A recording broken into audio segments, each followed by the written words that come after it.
pussy-grabbing, privileged white piece of Love you, tell This one's gonna be a little bit crazy, and warning, not family friendly.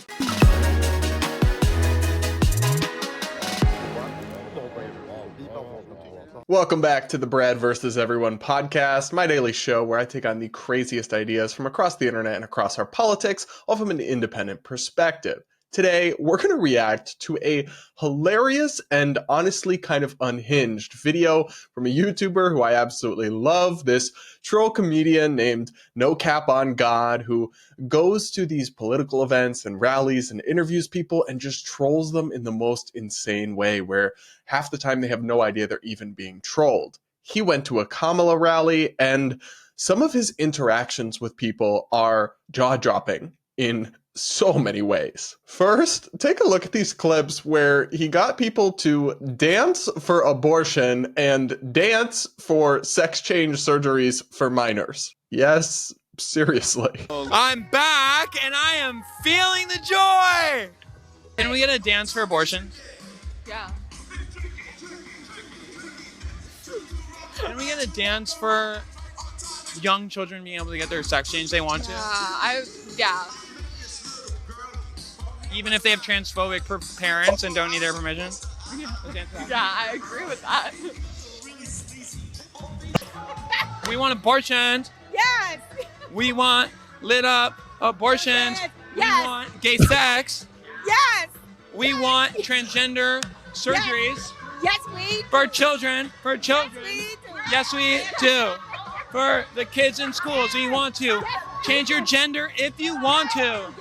If you're a little kid and you don't feel like you're your gender, change it. Yes, right! And Kamala's gonna help the government pay for it. Yes, she is! Yes, she is. Change! Kamala, for change of the presidency of your gender, of your children's gender, of the presidency. Yes! So that was a lot. Look, I have friends that have different views on abortion, and I can respect people on either side, but I've never been able to understand the people who actively cheer for or celebrate abortion, even if they think it should be illegal and want to preserve access to it. It's not something to dance about. That's kind of demonic. And dancing and cheering on the irreversible sex change and mutilation of kids who are too young to understand what they're doing and can't truly consent is absolutely wild. Just wild to me. But to some extent, both of these positions are intertwined with the Democratic Party these days, so it's not exactly shocking that people at a Kamala rally would support them enthusiastically. This next part's not that political. It was just funny to me, where he's chatting up old ladies and tells them he's an OnlyFans creator, and they figure out slowly what that means. Take a listen. Oh, I'm a OnlyFans creator. Oh, I figure you're an influencer of some. Yeah, I'm an influencer. Because I don't know most. But all my influencing is super X-rated, and I actually do it with gilfs, with grandmas. Oh, I see. When she went, "Oh, I see," she sounded way too interested. Gosh. This next part was kind of hilarious. And I mean, he's actively trolling these people, but they don't seem to realize it, at least not most of them. I think it's just so funny. He does this. I don't even know whether he's gay or not. I think he must be. But either way, he's doing this gay persona, and it disarms them into assuming that he must be super liberal like they are, when in fact he's trolling them. And they just go along with the craziest stuff. Like in this case, where he asked these young Kamala supporters how to solve political division in our country, and their answers were hilarious. In university. I feel like voting for Trump now is what like being gay was 50 years ago. Agree. And true. Oh? And it's like, why are you doing that? Ew. Why would you do that now? Someone else. Yeah. Like, get out of the closet, freak. And you know what I think? I think that Trump supporters are closeted. That's my hot take. Is that they're all closeted. Oh, believe me, I know a few of them.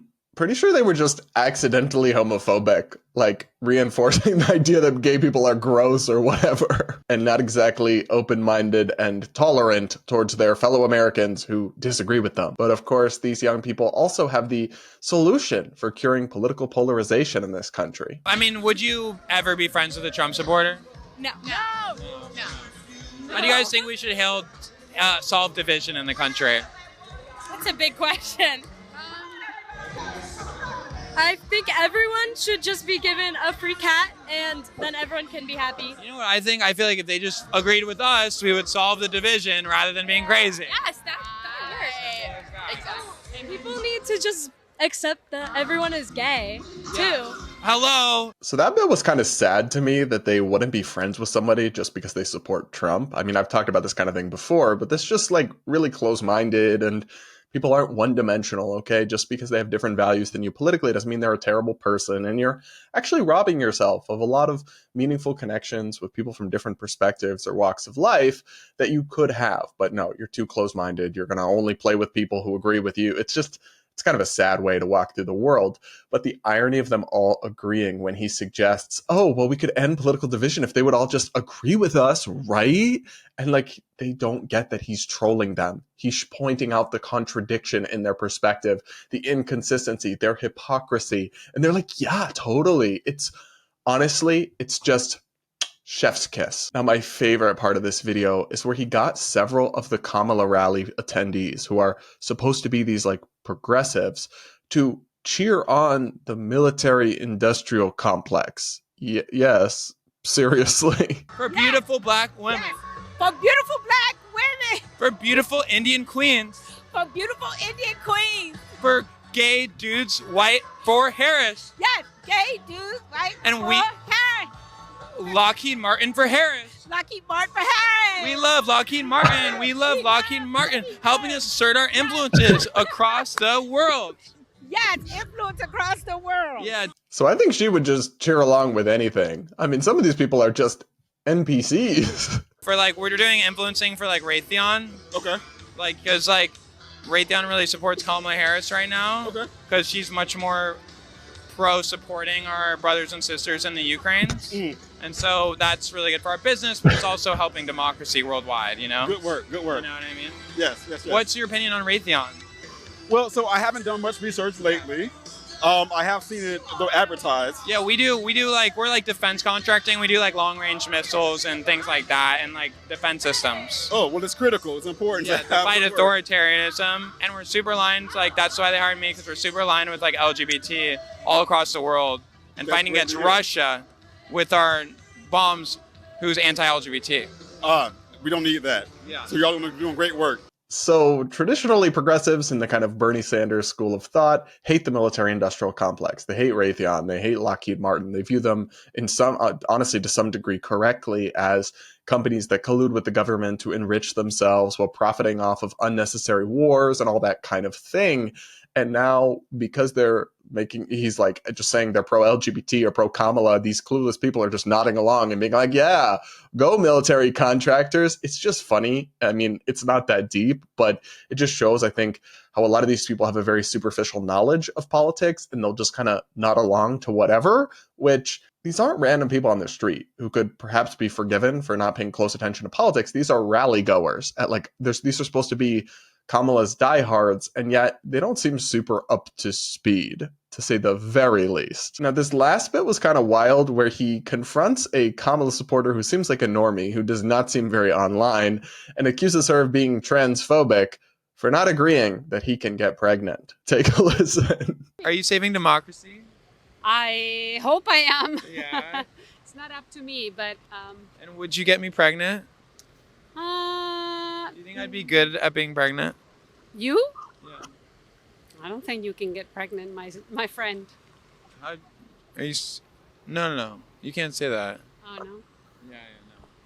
Oh. If I want to get pregnant, yeah, you can't say that. What, you think just because Yeah, you're a man. You can't get pregnant. I'm not a man. Oh! I'm non-binary. Oh. Yeah, I identify as a woman sometimes. Okay. Yeah. Do you have a uterus? Yeah, if I want to, yeah. If I want to have one. All right. Well, good luck with that. All right, bye, transphobe. Nice to meet you. Trans what? Transphobe. Nice to meet you. What does that mean? Someone who doesn't respect trans people. And you respect me. I love you. I love you too. In spite of your beliefs. No. I accept your think beliefs. that you jumped to conclusions No, too I- soon, my Yeah, friend. I mean, you assumed that I couldn't get pregnant, so who's the one jumping to conclusions, Well, Missy? No, Uh-uh. no, no. Oh, you are such a sassy little transphobe. So I felt so bad for this poor woman. She's like, you know, she's clearly not an online Twitter supporter. She doesn't keep up with the they, them insanity and the cutting edge. So she's just a normie who maybe supports Kamala Harris for one reason or another and was at this event. And he's like harassing her with the modern gender ideology, and just how laughably absurd she finds it is incredibly relatable. But some people actually do basically believe like what he's doing is almost a caricature of the beliefs of extreme gender ideology, but it's also like actually consistent with what they say. So it's not necessarily an unfair caricature. It is kind of reductio ad absurdum or whatever. Like it's taking it to its most absurd, but also they basically do say all of that in principle. I felt bad for this poor lady though, because she had no idea what he was talking about and he was accusing her, and I felt bad for her being put on the spot like that. Now this guy, NoCapOnGod, who I'll link to all his channels and everything in the description, you have to follow him. His content is just hilarious.